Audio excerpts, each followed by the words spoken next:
La place du souvenir africain était le lieu d'échange autour de Thomas Sankara, personnage emblématique africain. Capitaine populaire arrivé à la tête de la Haute-Volta, l'actuel Burkina Faso, par un putsch le 4 août 1983, assassiné le 15 octobre 1987, il aura enthousiasmé les esprits et surtout permis au panafricanisme de se relancer. À cet effet, une conférence co-animée à la place du souvenir par Dr Rassabiga Seydou Ouedraogo, enseignant-chercheur à l'université Thomas Sankara du Burkina Faso et président de l'Institut Free Africa, et Aziz Salmon Fall, enseignant en sciences politiques, anthropologie et relations internationales à l'université McGill et à l'UQAM au Canada. Les deux conférenciers ont tour à tour expliqué et montré les raisons pour lesquelles Thomas Sankara est bien l'emblème de la construction des solidarités en Afrique. Ce que je vais expliquer, c'est en réalité pourquoi est-ce que Thomas Sankara est important au XXIe siècle, alors qu'il a fait quelque chose au XXe siècle qui lui a valu d'être assassiné. Cet assassinat est un complot national et un complot international, et c'est la seule révolution africaine du XXe siècle.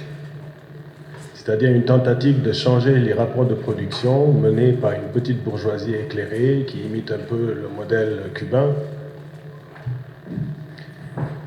Et pour nous, nous sommes nés, le groupe de recherche et d'initiative pour la libération de l'Afrique, la même année que la révolution du Burkina. Donc nous avions eu un intérêt tout à fait particulier avec cette expérience,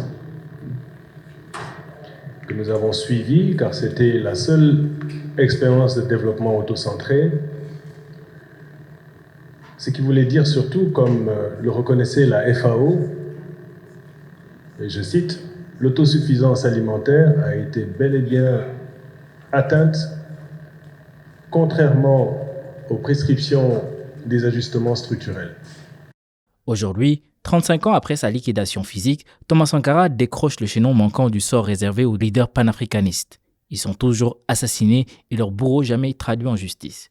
Pour ce qui concerne Thomas Sankara, après moult tergiversations, un procès a enfin eu lieu et l'impunité a été vaincue, puisque Blaise Compaoré et ses lieutenants ont été condamnés à de lourdes peines. La question de l'écologie, la question environnementale, c'est aussi une question, peut-être autant que la question féminine, sinon plus que la question féminine, où Sankara était largement en avance sur son temps, et même sur l'Afrique, voire sur le monde. Et à ce niveau, moi j'ai été témoin de ce qu'on appelait les trois luttes, c'est-à-dire que l'éducation à l'école primaire, avait au cœur la préoccupation de la question environnementale. Et on nous enseignait les trois luttes. Je suis sûr que beaucoup peuvent le répéter avec nous ici. On interdisait la divagation des animaux pour que ça n'aille pas détruire les arbres.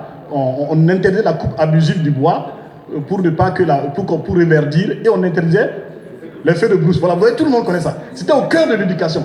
Cette conférence a été le point d'orgue du programme Diaz Africa, dédié au Burkina Faso et qui s'est tenu le dimanche 3 juillet sous le parrainage de l'ambassadeur du Burkina Faso et des ressortissants de ce pays au Sénégal. Le programme s'est terminé par un concert avec des artistes venant du Burkina, une manière de faire résonner la culture burkinabé à la place du souvenir africain.